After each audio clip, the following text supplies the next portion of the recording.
Hello everyone, it is Dr. Nurse Tutor and I'm back with another video. This video is based off of a practice question like I did promise pertaining to CHF.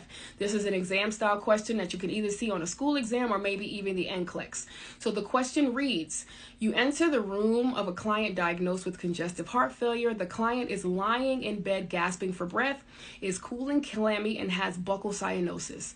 Which intervention would the nurse implement first? Anytime you see which intervention would the nurse implement first, a lot of times all those answers are correct and you need to find what you're going to do first that is going to be most effective at treating what the patient has going on. First thing that I would want to think about is, what do I know about congestive heart failure? Congestive heart failure usually means that left ventricle has a very hard time pumping blood to perfuse vital tissues and organs. Also, the heart has a very difficult time being perfused itself. So that nursing diagnosis should be decreased cardiac output. Whenever there is decreased cardiac output, major vital organs are compromised and run the risk of going into failure as well as with the heart, right? So what you should be telling yourself is, I need to choose a nursing intervention that is going to improve cardiac output. Right? So the options say, sponge your client's forehead, obtain a pulse oximetry reading, take the client's vital signs, and assist the client into a sitting position. All of these options are great. But what you need to ask yourself is, which nursing intervention is going to improve what my patient has going on right now? It says sponge your patient's forehead, obtain a pulse ox, take vital signs, or assist your patient to a sitting position. Is sponging your patient's forehead going to improve their cardiac output? Is obtaining a pulse oximetry going to improve the patient's output, or is it just going to give me a reading of what the pulse ox is? Is checking the vital signs going to improve cardiac output, or is it going to just let me know what the patient's blood pressure, heart rate, pulse ox, temperature is?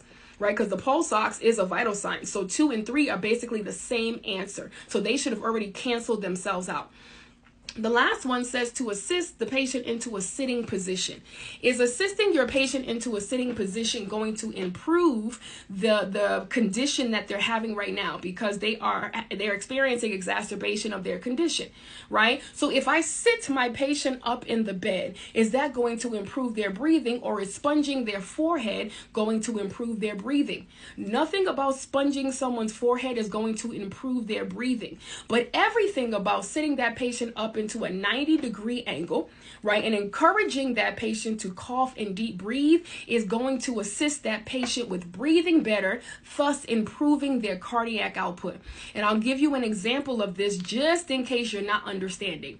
When I first became a nurse, I graduated from nursing school, which means that I was a novice nurse. I was knowledgeable of what it was I was supposed to do, but I was not an expert in what it was I was doing. I went into my patient's room and my patient had CHF. The patient was lying down flat in the bed and I went to do vital signs. When I went to check my patient's vital signs prior to medicating the patient, my patient's pulse ox was in the low 80s. I encouraged the patient to cough and deep breathe like I learned in nursing school, and when the patient coughed and deep breathed, their breathing did not improve. So I did something that I should have never done. I left the patient and I went to go and get the charge nurse to tell the charge nurse that I was having a difficult time with my patient's breathing. So the charge nurse came into the room to help me, and the first thing the charge nurse said was, go on the other side of the bed and help me pull your patient up in the bed. The pulse ox was still on my patient's finger and it was now reading 79. When we pulled the patient up in the bed, and the charge nurse instructed my patient to cough and deep breathe. When my patient sat up and my patient coughed and my patient deep breathed, my patient's pulse ox went up to 95%. The charge nurse looked at me and said, I understand that you are new, but I need you to know when you walk in here, if anything about those vital signs, because what you did was correct, other than leaving your patient, what you did was correct, but you missed out on one of the most important interventions. Before encouraging your patient to cough and deep breathe, your patient was laying flat in the bed.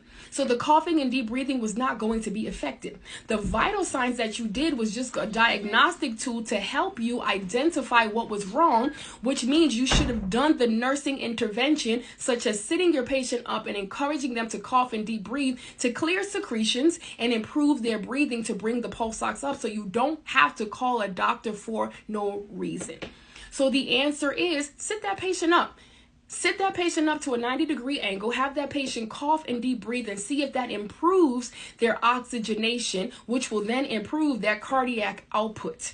All right. I hope this did help. I did go over 5 minutes. I didn't want to do that, but I hope this did help with you guys answering questions.